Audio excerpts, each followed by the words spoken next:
Library പഠനത്തോടുള്ള അഗാധമായ പ്രണയമൂത്ത് ഇന്നും രാവിലെ നമ്മൾ ലൈബ്രറിയിലോട്ടാണ് പോകുന്നത്.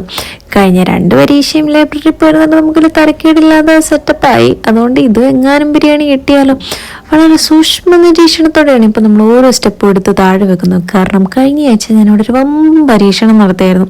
എങ്ങനെ നമുക്ക് ഒരടി വെച്ച് 20 സ്റ്റെപ്പ് വേഗം കഴിച്ചു കൂട്ടാമെന്നും. പരീക്ഷണം വമ്പൻ വിജയമായിരുന്നു. ദൈവം സഹായിച്ച പല്ലിൻ്റെ എണ്ണം കുറഞ്ഞില്ല, എല്ലിൻ്റെ എണ്ണം കൂടിയില്ല, എന്നാലും കാര്യം വെച്ച് കിട്ടി ഞാൻ ഒരാഴ്ച എൻജോയ് ചെയ്തു. ഇന്ന് കാലാവസ്ഥ നമുക്ക് പ്രതികൂലമാണ്, അതുകൊണ്ട് ഇന്ന് പോയേ പറ്റത്തുള്ളൂ.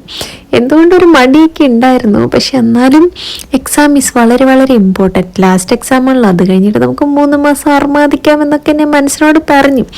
അങ്ങനെ കുറേ നേരം അവിടെ ഇരുന്ന് പഠിച്ചു. സാധാരണ ഈ റൂമിൽ അങ്ങനെ വലിയ ശല്യങ്ങളൊന്നും വരാറില്ല. പക്ഷെ കഴിഞ്ഞ 2 ദിവസം കൊണ്ട് 2 വലിയ ശല്യമുള്ള പെമ്പിള്ളേർ വരുന്നുണ്ട്. അവരുടെ വിചാരം അവർ സംസാരിക്കുന്ന ആർക്കും കേൾക്കത്തില്ലെന്നാണ്. പക്ഷെ ഒടുക്കത്തെ ഒച്ചയാണ്.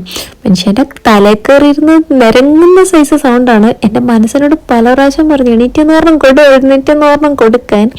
പിന്നെ എന്തിനാ പറഞ്ഞു നമ്മൾ ഫ്രഞ്ച് തെറിയും ഡച്ചടിയും കൊള്ളുന്നതെന്ന് ഓർത്ത് നമ്മൾ അനങ്ങാണ്ട് അവിടെ തന്നെയായിരുന്നു. പക്ഷെ കുറേ നേരം കഴിഞ്ഞപ്പോൾ എനിക്ക് തന്നെ മടുത്തു. അപ്പോൾ ഇവിടെ നിന്ന് എണീറ്റ് പോയാൽ മതി എന്നേ ഉണ്ടായിരുന്നുള്ളൂ. പക്ഷെ നമുക്ക് എണീറ്റ് പോകാനൊരു കാരണം വേണം.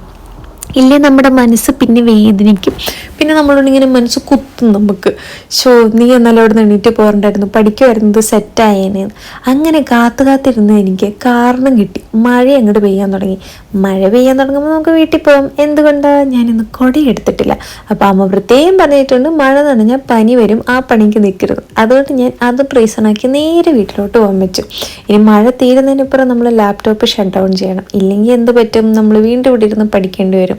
പക്ഷെ എൻ്റെ മനസ്സിൻ്റെ വിഷമം കാരണം എനിക്ക് ട്രാമിൽ നിന്നപ്പോൾ ഒക്കെ ദുഃഖം വന്നു. അയ്യോ ഞാൻ പോരരുതായിരുന്നു. അപ്പം തന്നെ ആ വഴിക്കുള്ള എൻ്റെ ഒരു ഫ്രണ്ടിൻ്റെ വീടിൻ്റെ അടുക്കളയിൽ പോയിരുന്നു. പിന്നത്തെ പഠനം. അങ്ങനെ പഠനമൊക്കെ കഴിഞ്ഞ് നമ്മൾ നേരെ ഇന്ന് പാർട്ട് ടൈമിന് പോയി. എക്സാമിന് കുറച്ച് ദിവസം കൂടെ ഉള്ളതുകൊണ്ടാണ് ഒരു 2-3 ഷിഫ്റ്റ് നമ്മൾ എടുത്തത്. രാത്രി 10:30 മണി സമയമാണിത്. ഇരുട്ടി തുടങ്ങിയിട്ടേ ഉള്ളൂ. ആദ്യമൊക്കെ എനിക്കിതൊരു അത്ഭുതമായിരുന്നു, എന്തുകൊണ്ടാണ് ഒരു ഡേ ടൈം ഇത്ര ലോങ് ആയിട്ട് പോകുന്നത്. ഇപ്പം ശീലമായി. എനിക്കിഷ്ടമേ അല്ലേ ഈ സാധനം. അങ്ങനെ നമ്മൾ ബസ്സൊക്കെ പിടിച്ച് വീട്ടിലെത്തി. ആ 3 നിലയിലെ പ്രേതാലയം പോലെ ലൈറ്റില്ലാതെ കിടക്കുന്നതാണ് എൻ്റെ സ്വന്തം വീട്.